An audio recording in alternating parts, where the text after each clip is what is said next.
If you need to save a few of these on your next new car, the updated 2015 Toyota Yaris is one way to start. It's pretty basic transportation, and in many ways a lot of competitors have set the bar higher than this. But did we mention? It's cheap. Like before, the Yaris comes in 2- and 4-door hatchback models, no sedan available. Toyota says it redesigned it for 2015, really kind of more of a refresh here. Front and center, this big triangular grille here fuses kind of the upper and lower sections. Last year's kind of had a split grille thing going on. Actually, a more interesting look here for 2015, I gotta say. Body-colored door handles and mirrors are now standard, so the Yaris avoids that sort of down-market cheap car look, even in its most basic form. The SE model that we have here, that's the top trim, has things like 16-inch alloy wheels, unique headlights here with unique projectors, and LED daytime running lights, also fog lights down here. The restyled cabin for 2015 has some interesting textures, especially in top trim levels, which get this sort of padded, texturized material across the center part of the dash. Adds a nice bit of an upscale touch here.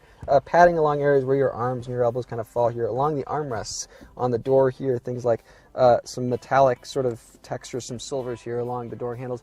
Adds a little bit of class to this car overall. Again, relative to the rest of the segment. Still no center armrest in our test car here. It's not standard in any trim level, which is a little bit odd.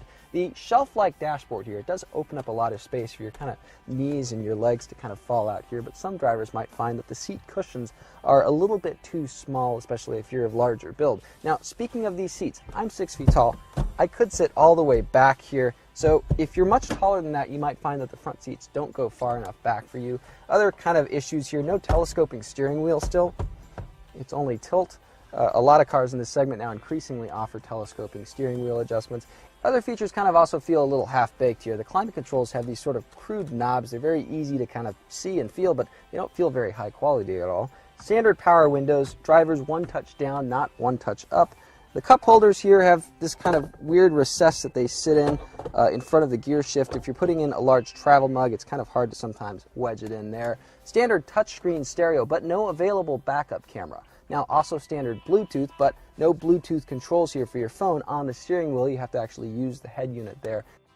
Typical of a subcompact, the Yaris has a very small 4-cylinder engine with adequate power when you drive by yourself, but a 4-speed automatic transmission instead of the CVTs or 6-speed automatics elsewhere in this league makes for kind of slow, noisy highway passing and not very good gas mileage. Overall EPA gas mileage combined with the automatic, only 32 miles per gallon, outclassed by many in this league.